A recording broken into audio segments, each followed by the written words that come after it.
1 Kings 14. At that time Abijah the son of Jeroboam fell sick, and Jeroboam said to his wife, Arise, and disguise yourself, that it not be known that you are the wife of Jeroboam, and go to Shiloh. Behold, Ahijah the prophet is there, who said of me that I should be king over this people. Take with you 10 loaves, some cakes, and a jar of honey, and go to him. He will tell you what shall happen to the child. Jeroboam's wife did so. She arose and went to Shiloh and came to the house of Ahijah. Now Ahijah could not see, for his eyes were dim because of his age. And the Lord said to Ahijah, Behold, the wife of Jeroboam is coming to inquire of you concerning her son, for he is sick. Thus and thus shall you say to her. When she came, she pretended to be another woman.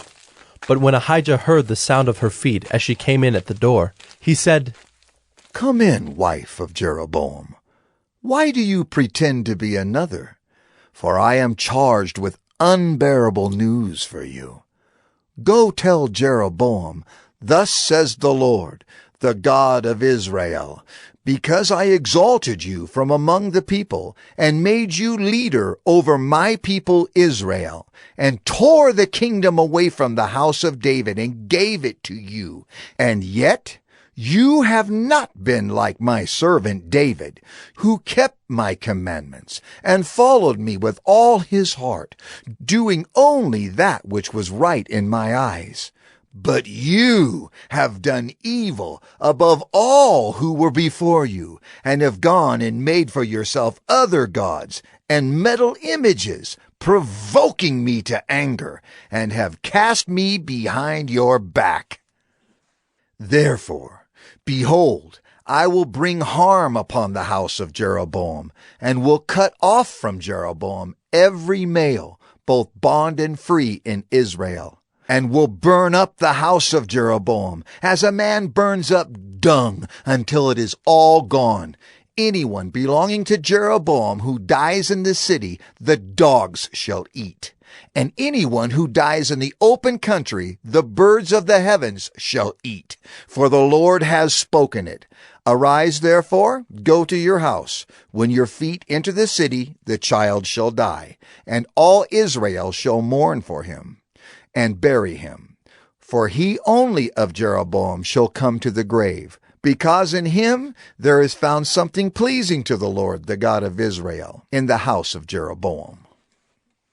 Moreover, the Lord will raise up for himself a king over Israel, who shall cut off the house of Jeroboam today. And henceforth the Lord will strike Israel, as a reed is shaken in the water, and root up Israel out of this good land that he gave to their fathers, and scatter them beyond the Euphrates, because they have made their Asherim, provoking the Lord to anger. And he will give Israel up because of the sins of Jeroboam, which he sinned and made Israel to sin. Then Jeroboam's wife arose and departed, and came to Tirzah.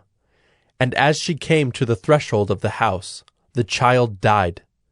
And all Israel buried him, and mourned for him according to the word of the Lord, which he spoke by his servant Ahijah the prophet. Now the rest of the acts of Jeroboam, how he warred and how he reigned, behold, they are written in the book of the Chronicles of the kings of Israel. And the time that Jeroboam reigned was 22 years.